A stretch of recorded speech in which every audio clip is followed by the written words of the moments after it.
গিয়েছিলাম একটা মলে, কিছু জিনিসপত্র কেনাকাটা করা ছিল। প্রথমেই গিয়েছিলাম মানে বাচ্চাদের সেকশনটাতে। আমাদের রুমের সামনে যে বাচ্চা মেয়েটা থাকে ব্লেসু, ওর বার্থডে ছিল বেশ কয়েকদিন আগে, তো ওর জন্য একটা সোয়েটার নিয়ে নিয়েছিলাম। আর আমার ছেলের জন্য একটা সোয়েটার দেখছিলাম। ও যেহেতু একদম টুপি পরতে চায় না, তো ওই জন্য টুপি দেওয়া সোয়েটারগুলো নিলে কিছুক্ষণ তার টুপিটা মাথাতে থাকবে, এই কারণে নেওয়া। তো এগুলো কেনাকাটা করার পরে চলে গিয়েছিলাম ওই মানে রান্নার জিনিসপত্র কিছু নেওয়ার ছিল আমার, সেগুলো নিয়ে একটা গিফট কিনবো। কী গিফট কিনবো সেটা বুঝতে পারছি না, আসলে গিফটটা নেব। এতদিন তো আমি পুজো করতে পারিনি, তো আমার গোপালকে আমি আমার হাজব্যান্ডের অফিস কলিগের বাড়িতে রেখে এসেছিলাম। তো প্রথম 12 দিন একজনের কাছে ছিল, তার পরের 12 দিন আর একটা অফিস স্টাফ এসে নিয়ে গিয়েছিলো, তার কাছে রেখেছিল। তো কালকে বা পরশু আমি আনতে যাব, তো আমি ভাবছি যে একটা গিফট আমি দেবো, আমার ইচ্ছে করছে দিতে।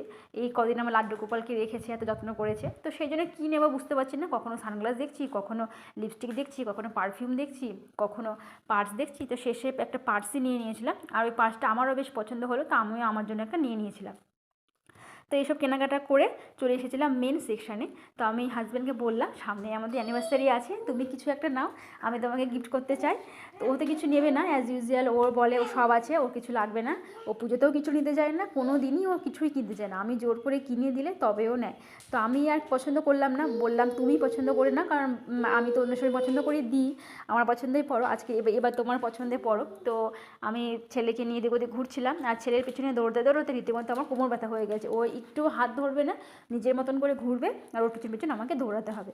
তো হাজব্যান্ড একটা মানে জ্যাকেট পছন্দ করলো, তো ট্রায়াল দিয়ে দেখলাম যে ওই কালারটা থেকে পরে আর একটা কালার মানে পেলাম একটু ডিপ কালার, তো ওইটা বেশি মানে ভালো লাগছিলো, তো ওইটাই নিয়ে নেওয়া হলো।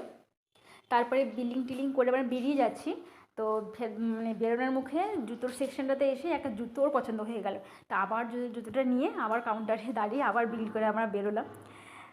তো এই হলো আজকের মানে সারা দিনের সকাল থেকে প্রচণ্ড মানে কি বলবো তালে বেতালে কেটেছে। তো বিকেল থেকে যাই হোক মানে জিনিসগুলো আমার খুব কেনাকাটা মানে এই জিনিসগুলো খুবই কেনার দরকার ছিল, অনলাইনে দেখছিলাম কিন্তু অনেক মানে দেরিতে ডেলিভারি দেবে বলছিল, যেমন এই ব্লেসুর গিফট, তারপরে গোপালকে আনতে যাব, তো সেই গিফটগুলো, তো ওই জন্য আজকে এসে পটপট করে কিনে নিলাম। তারপর বেরিয়ে যেগুলো না কিনলে বাজার অসম্পূর্ণ, এই খুচরো খাচরা জিনিস, নেল পালিশ, ক্লিপ এসব নিয়ে চলে গিয়েছিলাম বাড়ির উদ্দেশ্যে।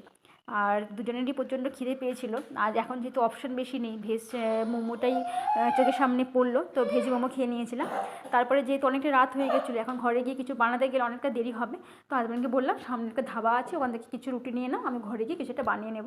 তো সেই মধ্যে রুটি নিয়ে চলে গিয়েছিলাম বাড়িতে। তো এই হলো আজকের ব্লগ।